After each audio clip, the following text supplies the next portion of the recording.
Okay, so let's have a little look at the way that the cubists would work. Portraits were drawn from many different angles, and when an artist draws from lots of different angles on the same page, it will make the drawing look a little bit unusual. And as we can see here from this template that I've given you, that it does look a little bit broken. It's got lots of different angles and geometric shapes on it. The Cubists did keep their drawings quite simple and used simple shapes, and they also used a limited range of colours. So for my design now, I'm going to select 3 colours. So I'm going to select 3 colours, but I'm going to choose colours that are next to each other on the colour wheel. So I really want to use red, and looking at the colour wheel, next to red is orange and yellow. So that is my limited range of colours. So just 3, and they're quite similar. So there's my yellow, orange, and my red. And just on this space at the bottom of the page, you could have a little go at producing a gradient, which is where your pencil goes from dark to light. So you could experiment with gradation. You could also experiment with blending your colours. So blending can be a little bit tricky. I tend to just do 2 gradients. So my next colour, I'm going to use orange. So I'm going to start dark here, and then just like the gradient, I'm going to get lighter until I get to the point where that orange disappears and the yellow takes over. You can even pick up your lighter colour and push it back into that darker colour just to help it blend a little bit. So I'll do that again with 2 different colours. I'm going to start off with my orange, starting off dark, and then as I come down I'm going to get lighter. I'm picking up that second colour. I'm going to start dark at the opposite end, and as I move across towards that orange, I'm going to get lighter and lighter until that red completely disappears and all we see is orange. Just to make it a little bit better, I'm going to push that orange through the red, and there we go, we can see blending.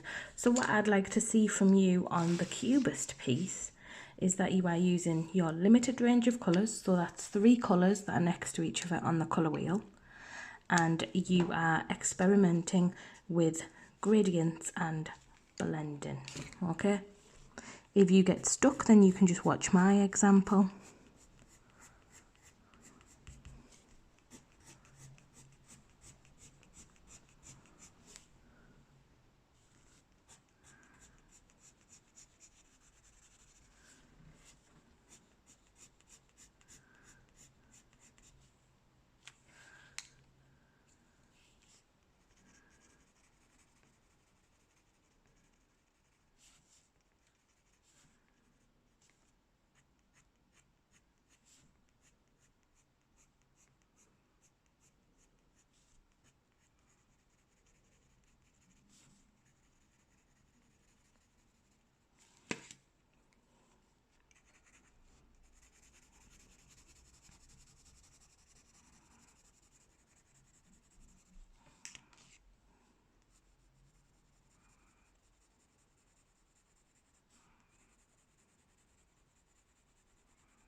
And then if you really want those colours to stand out, what you can do is add a black outline. But you want to use a nice sharp pencil and try to keep those black lines as controlled as possible. So they're not wibbly wobbly, they're not wispy. You could even have a practice just at the bottom of your page, getting some nice controlled lines. You might do lines that go from thick to thin and really show control. Okay.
And there we go, there is our Cubist Eye design.